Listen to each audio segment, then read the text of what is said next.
نمیدونم اگه برگردیم عقب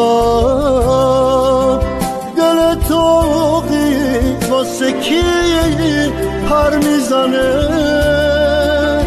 اگه فرمونو یه شب دوره کنم چند تا چاقو پشت قیصر میزنه.